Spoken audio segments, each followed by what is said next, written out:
হরে কৃষ্ণ, আপনাদের সকলকে প্রণাম। তো আপনারা দেখতে পাচ্ছেন আমরা সুন্দর একটি পারমার্থিক ভ্রমণের উদ্দেশ্যে বেরিয়েছি। এটা মায়াপুর জয়পতাকা স্বামী গুরু মহারাজের দুটো অফিস, জেপিএস এবং জেপিএস কেয়ার, দুই অফিসের সমস্ত ভক্তবৃন্দ আমরা বেরিয়েছি। তো এটা আমাদের উড়িষ্যার যে বালাসোর রয়েছে সেই জায়গাতে। তো যাওয়ার পথে আসার পথে বিভিন্ন স্থান ভ্রমণ করেছি আমরা ভক্ত সঙ্গে। গৌর আমার যেসব স্থান করিল ভ্রমণ রঙ্গে, সেসব স্থান হেরিব আমি প্রণয় ভক্ত সঙ্গে।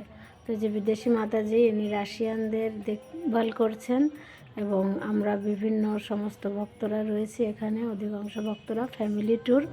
অত্যন্ত আনন্দময় একটি ভ্রমণ আমাদের। তো আপনারা সাথে থাকুন, আপনাদেরকেও দেখাবো মহাপ্রভুর পার্শ্বদের সেই স্থানগুলি। তো প্রথমে আমরা এসেছি যে নারিন্দা বাহাদুরপুর, ঝাড়গ্রাম, এটা মেদিনীপুরের। এখানে শ্যামানন্দ প্রভুর আবির্ভাব স্থান। তো এই স্থানটা অত্যন্ত মনোরম এবং বিগ্রহ অত্যন্ত সুন্দর। এটা একদম গ্রামের ভেতরে, মেন রোড থেকে বেশ কিছুটা ভেতরে যেতে হয়, গিয়ে একদম গ্রামীণ পরিবেশ। দেখুন, এটা মন্দিরের সাথেই ঘর। এখানে মাটির এই ঘরগুলো, দোতলা মাটির ঘর, যেগুলো এখন সচরাচর দেখাই যায় না। অনেক সুন্দর গ্রাম পরিবেশ। আর এখানে শ্যামানন্দ প্রভুর আবির্ভাব স্থান। ওই যে মন্দিরটা দেখা যাচ্ছে, মন্দিরের পাশে এই যে বড় তেঁতুল গাছটা রয়েছে, এটা সেই সময়কার, মহাপ্রভুর সময়কার। এবং আশেপাশের পরিবেশ এখনও অনেকটাই সেরকম রয়েছেন। এখানে অনেকে সেবা পূজা করেন। তো সেইখান থেকে দর্শন করে আমরা ফিরছি। দেখুন, অনেক সুন্দর এই যে জায়গাটা। প্রায় প্রতিটা বাড়িতেই এই যে মাটির ঘরগুলি দেখা যায়। এটা মহাপ্রভুর যে পার্শ্বদ শ্যামানন্দ প্রভুর, ওনার আবির্ভাব স্থান। তো আমরা হেঁটে হেঁটে প্রায় 1-1.5 কিলোমিটার ভেতরে এখানে যেতে হয়, নারিন্দা বাহাদুরপুর। তো আসতে পথে যে লজ্জাপতি গাছ দেখলাম, অনেক দিন, বহু বছর পর আমার বাড়িতে লাগিয়েছিলাম। তো এটাও সবাই আমরা বেশ আনন্দ উপভোগ করলাম, লীলানাথ, আমরা সবাই কিছু সময়। তো এভাবে দর্শন করতে করতে আমরা সকালে এখানে দর্শন করে আবার বেরিয়ে পড়লাম আমাদের পরবর্তী দর্শনের জন্য। সেটা হচ্ছে আমরা গোপীবল্লভপুর এখানে এসেছি। এখানে শতকোটি বৈষ্ণবের চরণামৃত রয়েছে এবং এই যে অনেক সুন্দর, অনেক বড় জগন্নাথ বিগ্রহ রয়েছে। জগন্নাথ, বলদেব, সুভদ্রা বিগ্রহ অনেক বড় এখানে। তো সেখান থেকে আমরা দুপুরে প্রসাদ পেয়ে এই যে আমরা রাত্রে চলে এসেছি আমাদের যে ইস্কন মন্দিরে, রেমোনাতে। এখানে ইস্কন মন্দিরে ভোরবেলা আমরা মঙ্গল আরতি দর্শন করলাম। সুন্দর কীর্তন হলো, লীলানাথ কীর্তন করলো, লীলানাথের বাবা কীর্তন করলো। তো জগন্নাথকে দেখুন, এত সুন্দর লাগছে ভোরের এই সাদা কালো ড্রেসটাতে।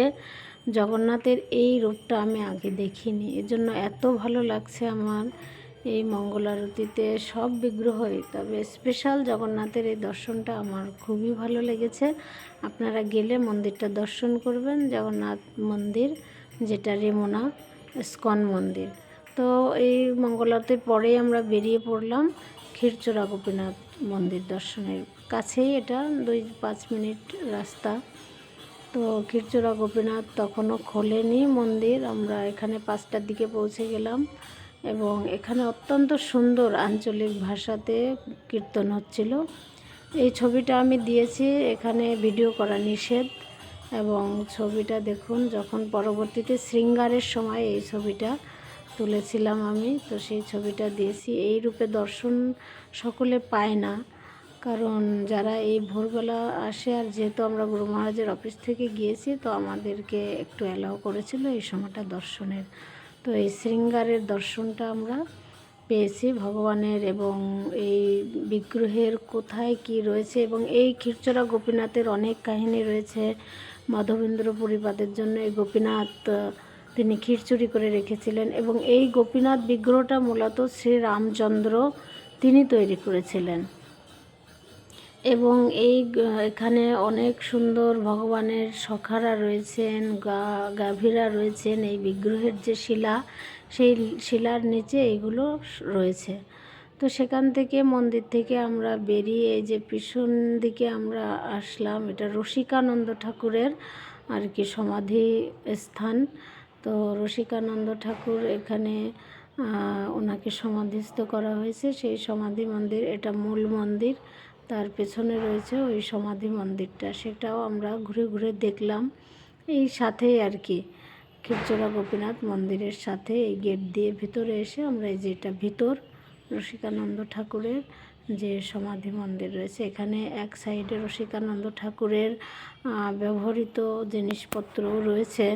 ওইটা হচ্ছে ওনার কাঠের জুতা, এই যে বাক্সে রয়েছে, ওটা ওনার পাদুকা, যেটা রসিকানন্দ ঠাকুরের, সেই পাদুকাটা আপনারা দর্শন করতে পারেন। অন্ধকার অনেকটা ছিল। আর এটা হচ্ছে ওনার সমাধি স্থান, রসিকানন্দ ঠাকুরের সমাধি।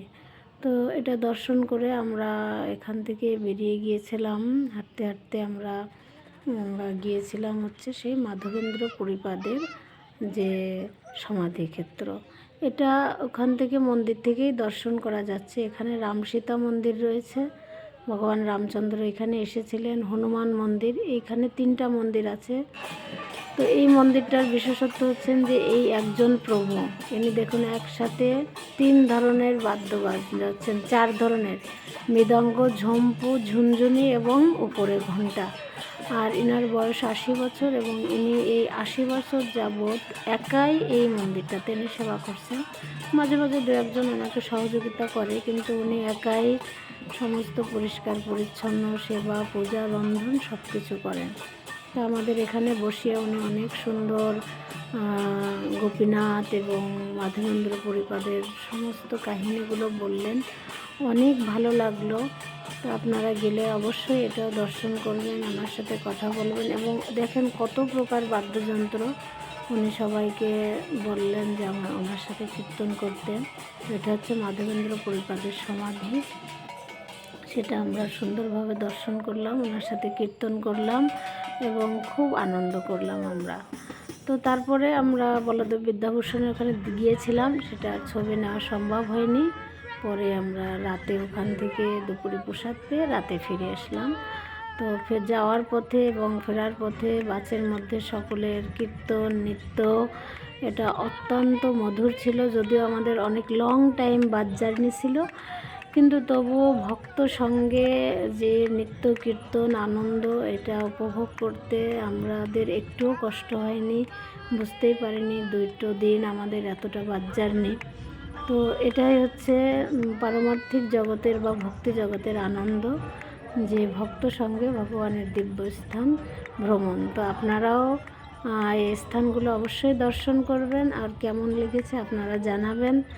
ভালো লাগলে আপনারা অবশ্যই ভিডিওটি শেয়ার করবেন, নতুন হলে সাবস্ক্রাইব করবেন। হরে কৃষ্ণ।